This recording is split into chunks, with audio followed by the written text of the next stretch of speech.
Yes, हम kingdom fungi कर रहे थे। इसमें हमने टाइप्स ऑफ किंगडम फंगी देखे हैं।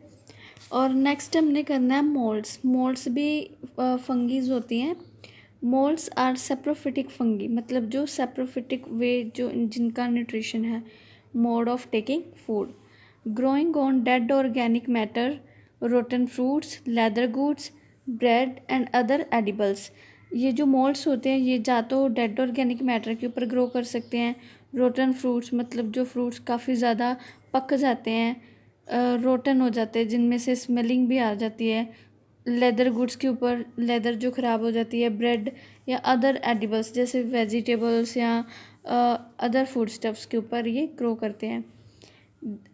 They from fine fluffy and cottony mass, Rhizopus and Mucor are the two common bread moulds. अब ये क्या करते हैं, जब भी किसी फूड स्टफ के ऊपर ग्रो करते हैं तो ऊपर उनका फाइन और फ्लफ़ी एक फ्लफ़ी सा कॉटनी मास, कॉटन लाइक मास ऊपर अपेयर होना शुरू हो जाता है। और इसकी 2 एग्जांपल्स हैं, राइजोपस एंड म्यूकर। ये हमने कल डायग्राम भी देखी थी इनकी, राइजोपस एंड म्यूकर की। तो नेक्स्ट इनकी डिटेल स्टडी है Rhizopus and Mucor bread moles जिनको बोलते हैं। ये मेनली ब्रेड्स के ऊपर ग्रो करते हैं। The cottony mass of both Rhizopus and Mucor consist of mycelium.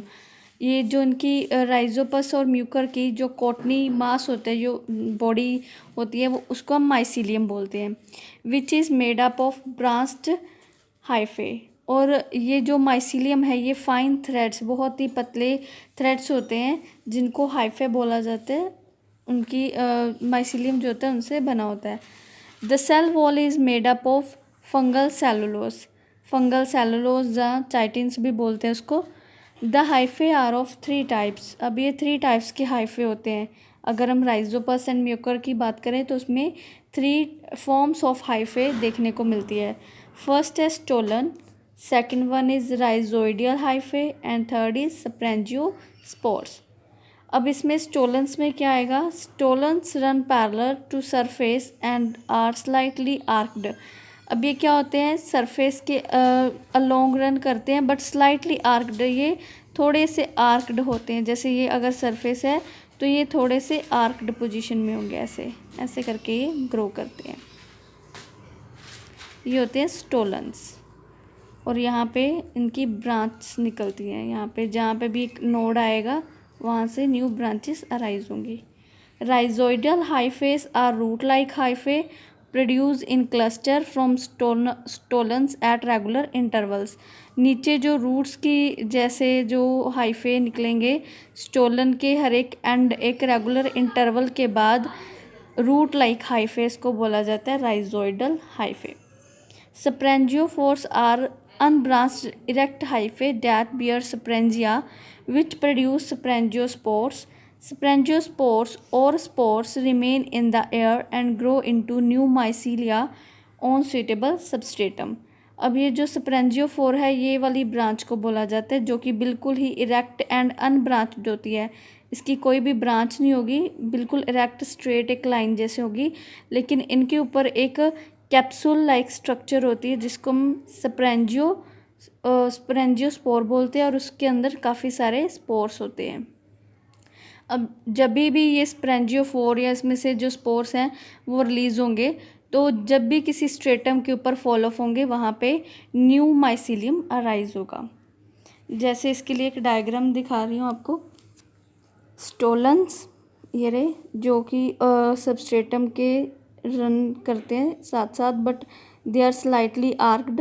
ये होते हैं राइजोइडल हाइफे जो रूट्स लाइक होते हैं and these are sporangiophore erect hyphae. और इनके ऊपर एक बल्ब लाइक और सैक लाइक स्ट्रक्चर है that is sporangium which contain spores. तो ये 3 टाइप्स ऑफ हाइफे प्रेजेंट होती हैं।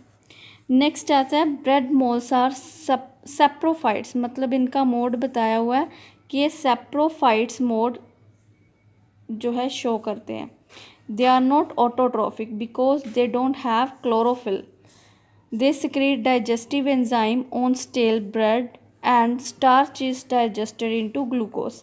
अब ये खाना कैसे खाते हैं, इनके अंदर डाइजेस्टिव एंजाइम्स होते हैं, जो कि वो स्टेल ब्रेड, जो पुरानी ब्रेड होती है, जैसे रेफ्रिजरेटर से अगर बाहर निकाल के रख दे ब्रेड, 2-3 दिन वार्म टेम्परेचर में रहेगी तो वो स्टेल ख़राब हो जाती है। तो स्टेल ब्रेड के ऊपर जब ये अपने डाइजेस्टिव एंजाइम्स को सिक्रीट करते हैं तो ब्रेड का जो स्टार्च पार्ट है, मतलब जो एडिबल पार्ट होता है स्टार्च, वो ग्लूकोज में कन्वर्ट हो जाता है। ग्लूकोज को वो सक कर लेते हैं और स्टोलन में ऑब्जर्व हो जाती है। This is observe by stolon of mould. This is called extra cellular digestion. Extra cellular क्यों बोला हुआ है?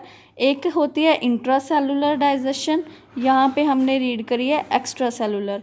इंट्रा सेलुलर होती है जो सेल के हर एक पार्ट तक ग्लूकोज जाता है, लेकिन यहाँ पे क्या हो रहा है, पहले जो स्टार्च है वो बॉडी के बाहर ही, मतलब सेल्स के बाहर ही वो स्टार्च से ग्लूकोज बना, देन जो ग्लूकोज बना उसको स्टोलन ने ऑब्जर्व किया, तो ये एक्स्ट्रा सेलुलर है। एक्स्ट्रा का मतलब होता है external of cells. Food is stored as glycogen and oil droplets. जो फूड ये ऑब्जर्व करता है वो ग्लूकोज की फॉर्म में होता है, लेकिन जो फूड स्टोर करना है वो ग्लाइकोजन एंड ऑयल ड्रॉपलेट्स की फॉर्म में स्टोर करता है। Bread moles use oxygen during respiration. ये भी एरोबिक रेस्पिरेशन है, जैसे बाकी के ऑर्गेनिजम्स होते हैं। In the presence of oxygen ही ये रेस्पायर करता है। कुछ एल्गे ऐसे होती हैं जो एनाएरोबिक होती हैं, और कुछ जैसे ईस्ट है, एक फंगी है ईस्ट, वो भी एनाएरोबिक रेस्पिरेशन शो करती है। That is they respire without the use of oxygen. Okay, next है useful fungi. Some fungi are used in food industry, medicine industry and agriculture. जैसे कि हमने बैक्टीरिया का करा था, उनके यूजेस पढ़े थे, वैसे जो फंगी है उसका अलग अलग यूज़ देखने को मिलता है फूड इंडस्ट्री में, मेडिसिन में, जो फैक्ट्रीज़ और इंडस्ट्रीज़ होती हैं प्रोडक्शन की वो, एंड एग्रीकल्चर में भी। सबसे पहले इन फूड इंडस्ट्री जो फंगी है कहाँ पे यूज़ होगी? Mushroom such as Morchella and Agaricus are edible fungi.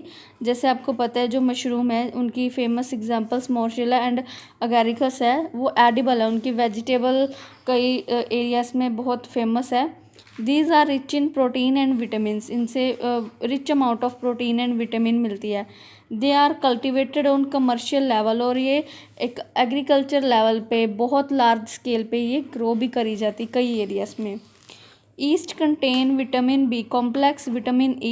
It is used in bakeries to make a dough soft and puffy for making bread and in beverages for making alcohol and wines. अब जो yeast है it is also a type of fungi.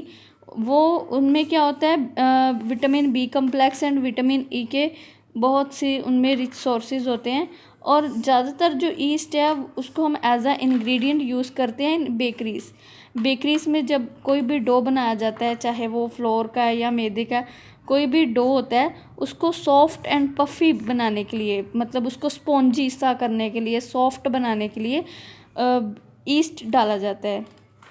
East powder जो है market में बहुत easily available हो जाता है, और इसको कई लोग एज अ इंग्रेडिएंट यूज़ करते हैं to make the dough soft and puffy. और बीवरेजेस में भी ये अल्कोहल्स एंड वाइन्स बनाने के लिए यूज़फुल होता है।